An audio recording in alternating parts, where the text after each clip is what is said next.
விகடனுக்கு 3வது நன்றி. 2024 batch passed out students கிராஜுவேஷனுக்கு வந்திருக்கோம். அது மாதிரி தான் இருக்குது. நிஜமாலுமே அதை விட இது பயங்கர சந்தோஷமாகவும் பெருமிதமாக இருக்குது. எனக்கு பிரபுவை இந்த நான் அவார்டு வாங்கும்போது எனக்கு பிரபுவெல்லாம் பார்க்கும்போது நான் சாரி கேட்கலான்னு தான் தோணுச்சு. ஜேபிபி டேரக்டராக இருக்கட்டும், சொர்க்கவாச டேரக்டருக்கு முன்னாடி நான் வாங்கும்பொழுது அதுதான் மறுபடியும் அது நிஜமாலுமே தான் நான் சாரி கேட்டேன். நான் வாங்கிக்கிறேன் தடவை, தப்பாக எடுத்துக்காதீங்க அப்படி தான் நான் சொன்னேன். அது இப்போ நாங்கள் எல்லோரும் நிற்கும் போது ரொம்ப ஹாப்பியாகவும் இருக்குது. சேதனை படம் பார்த்துட்டு என்னை கூப்பிட்டாரு, ஃபோன் பண்ணி ஃபஸ்ட்டு பேசினார். அப்போது படத்தை தாண்டி அவர் என்ன பேசினார் ரொம்ப பிடிச்சிருக்குன்னா, தினேஷ் அண்ணனை பற்றி ரொம்ப பேசினார். நான் வந்து அவங்களாம் அப்போது ஃப்ரெண்ட்ஸு.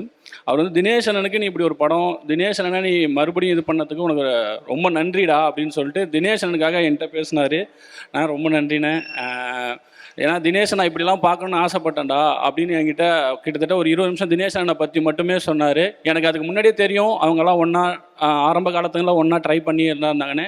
ஸோ அப்போது அதில் ரொம்ப நெருக்கமானார்.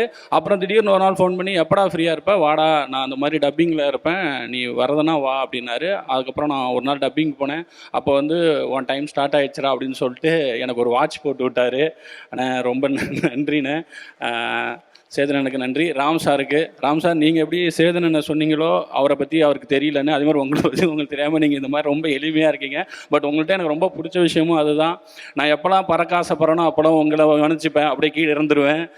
ரொம்ப நன்றி சார் எங்களை இன்ஸ்பயர் பண்ணுறதுக்கு.